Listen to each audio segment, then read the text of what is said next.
This tiny egg on a citrus leaf belongs to a common Mormon butterfly. A baby caterpillar hatches and eats its eggshell for its first meal. At first, it looks like bird droppings to stay safe from predators. As it grows, the caterpillar turns green and eats many leaves.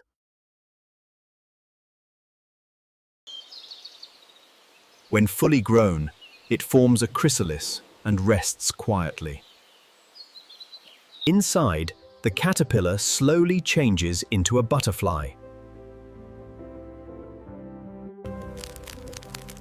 A beautiful black butterfly emerges and opens its wings.